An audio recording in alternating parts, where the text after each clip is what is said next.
Globally, we see the economies around the world decaying, and this is all because of the technocratic elite and their agenda taking full effect right now. You came here for the truth, so let me unveil that for you. We have so much to discuss today. I would just touch on a few points, and you can read into it further for yourselves. More homeless camps are appearing beyond downtown LA Skid Row. This is out of the LA Times, and just wanted to note the fact that the mainstream media does not like to cover this as front page news, but here at the Money GPS, I will certainly be continuously bringing this up. We see the food stamp numbers that have been at an extremely alarming rate for the past few years, and this is a number that doesn't seem to really be declining at all. And this connects in with this article, $213 million earmarked to track LA homeless by computer and house 1,400. So what I wanted to note is the fact that they are spending over $200 million in order to house just 1,400 people. When you have a big government, oftentimes the money that is funneled towards them from our tax dollars goes to waste. We know specifically that if this was done more efficiently, there would be no reason that this would cost $200 million. But of course, by the time it trickles down to the homeless people who are actually in need, it does not, in fact, get as much as it should. So this is just one thing that you can search out for yourself to look up Waste Watch. Waste Watch is just basically for you to see the real examples like this one here. So I'm going to move on, and it involves housing. This is Gary Shilling. Nothing is going to save the housing market. This is out of Bloomberg. U.S. housing activity remains weak despite 6 years of federal government aid. Strong interest from overseas buyers, rock bottom interest rates, and massive purchases of mortgage bonds by the Federal Reserve. Does this mean that the housing may never spring back to its pre-recession levels? Many signs point to yes. So let's cover a couple things right here, what he said. This fact is true that the interest rates are all the way down. The Federal Reserve has been buying up the bonds like crazy over the past several years now, and you are having the TARP type bailouts, regulations, loopholes, everything that should be making the housing market go up. Yet it is only in a few regions where the market has come up quite a bit, like Manhattan, like San Francisco, for example. So this is just more going to show you that when you allow the government to do things like this, it will not be able to spread into the general economy. It only gets put into certain sectors which help those people in control. So a connected article with this out of ABC News. We're talking about rent prices increasing, and I have shown you on here how more people have been unable to afford homes, so they have to turn over to renting. And this is all because of the subprime mortgages allowing people to buy homes when they simply could not before. And then we look at the real statistics where you keep on getting the fraudulent statistics from the government, how they're saying more people are buying houses right now. But at the same time, more people are in fact becoming renters. So let's get on with this article. U.S. home rental prices continue to climb at a modest pace in December, but rapidly escalating costs in cities such as San Francisco and Denver suggest the apartment dwellers are facing more financial pressure. And that's pretty clear. I've been covering all the reasons why that is. The share of Americans who own their homes has slipped to 64.4% from a peak of 69% in 2004, the result of the housing market crash that triggered the Great Recession, and on and on. 7 years later, this is still going on right now. And why is that the case? You have interest rates all the way down. This should make housing affordable to just about everybody. But in fact, more people are renters because you can't just pump money using your QE schemes and think that it's somehow going to trickle its way down to the individuals. But you have policies in place that have made it extremely easy for individuals to buy a house, even when the truth of the matter is they can't afford it. But still, they are unable to buy homes. That's when you know you have a big problem, when there's virtually no protections in place and people still aren't buying. And so we'll move on right now. And this is out of the Canadian newspaper, The Globe and Mail. The 7-year slump, why the global economy can't seem to get started. The way they portray this article here, this information, is just how all mainstream media outlets do. And that is, they seem to not be able to figure out why the economy isn't getting a jump start. Bill Hammond has navigated a globally focused business through 37 years and half a dozen economic cycles, but he's never seen anything quite like the long, slow, on-again, off-again recovery that the world economy remains stuck in. Years after things should have returned to normal, frankly, he's worried. So this is pretty obvious when you look at it, why the economy hasn't been able to turn over. It's because there is not a strong middle class. In fact, look at Europe. Look what's happening, where we have increased taxation and austerity measures being their solutions to the problem. You have the IMF running some of these countries here, and then you wonder why they cannot get above ground. And this is what's happening. They're drowning right now. It's huge. So we'll move on to Europe.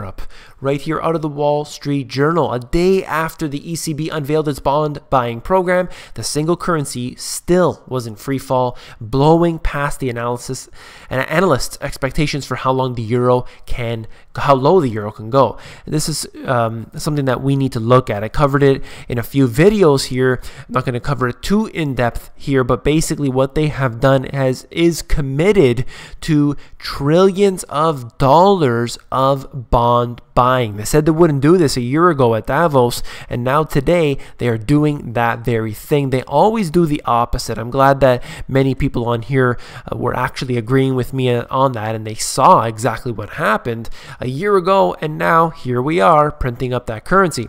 Some investors now say the euro could fall to the point where it is equal footing with the US dollar for the first time since it climbed above the buck in late 2002. This absolutely could happen. I wouldn't be surprised if it did happen, and this would mean a very big disaster for the euro, at least in the short term. And this wouldn't be the first time, of course, that this has happened, but we would have to realize that over time we do have fluctuations in currency. But the truth of this all is that all currencies are being devalued against real goods. I've said it before, I'll say it again. And so I'll move on right here. We have so much to cover. How Europe dream is dying state by state. As Greece prepares for an election which could decide the fate of Europe, find out how the EU project is slowly falling apart. So I'm going to put my mouse over here just on Greece, and you can see trust in the EU, 23% in Greece. The first line, and this is the reason why I'm mentioning this, the first line says, Greece is poised to be the first domino to fall in Europe's popular revolt against the EU. The dominoes falling is something that I have mentioned countless times on here. This is what's going to happen in the EU as we see nation after nation falling, and that will trigger a global collapse. This very well could trigger a global collapse. And the dominoes fall not with the strongest first, of course, but the weaker nations, and then that viral contagion begins to spread. I liken it to the dominoes because it is very telling. It's very easy to see how that will happen. And then you have countries going away from the US dollar, and there have been so many. I've been covering them on here. And this one, Iran joins the growing list of countries to ditch the dollar in foreign trade. And at the bottom, in trade exchanges with foreign countries, Iran uses other currencies, including the Chinese yuan, the euro, the Turkish lira, Russian ruble, the South Korean won. They are going away from the US dollar. This is just one of many, many countries. Now, soon it will seem that no countries are going to be using it as their major currency of exchange. And what does that mean? That means the US dollar will no longer be that reserve currency. It's pretty amazing to watch this every single day. We're getting a new report of currency swaps taking place, primarily with China leading the pack here on these. Like I said, this is going to take a long time for it to change over, but it goes to show you that things are beginning to change. And what we will have out of all of this disaster, at the very end of it all, we are going to see the nations gathering together at some sort of emergency meeting. Now think back, Bretton Woods. You have to research that for yourself if you don't know what it is. But we're going to see the nations collectively getting together. And there's going to be this crisis. And they're going to have a solution already provided at the end. And that very well could be a new monetary system. It wouldn't be very far-fetched considering the fact that we're well overdue for one. 1971 was the last time we had one. Prior to that, we had the Bretton Woods Agreement in 1944, and then we've had previous ones throughout history. I covered them in my book, but it would not be surprising to see that happen again. When that does happen, it will mean perhaps a new reserve currency. So this is what we have to realize, what could be coming in the future. They already have the solutions provided. Don't necessarily think that everything's going to collapse. There's going to be riots in the street, and there's going to be the stock market dropping to zero, gold going up to infinity, and all of those holding gold are going to be super wealthy. They're going to be living in the Bahamas and driving around their super yachts. It doesn't necessarily work like that. Prior to a inevitable collapse, which we will definitely have to face at some point, you need to understand that they're going to collect, these nations are all going to get together and they're going to figure out a way to pump up the markets once again. Sure, we could suffer short-term deflation, absolutely, or we could have a hyperinflationary scenario. These very well could happen, and in many cases will happen, but the solution to all of that is already decided, and you have to watch and understand that we could experience a new monetary system. So before I continue to rant on, just wanted to mention a couple more things. Hard times return as China bids to bring its economic miracle to an end. This is out of The Guardian. Beijing insists slow growth is part of a plan to bring years of explosive expansion under control, but the global slowdown may make it hard to soft land an economy still hooked on exports. And that's pretty true, although we do see domestic demand increasing in China, and this has been going on for decades, in fact. But this is going to show you that they're unwilling to admit what is happening here is that you have exhausted this engine that has been going, but the growth is still happening here. I believe it's at 7.4%, which is definitely historically low in recent years. That is the slowest it's been in a long time, in fact. However, it is still growing, and we will see the fact that when the whole world's economy is going down, surely China is going to slow down too. So this is something to watch. China is at the leader of the pack in trying to change the system that we're currently on. So it is very big news, very important to watch the decisions that China makes.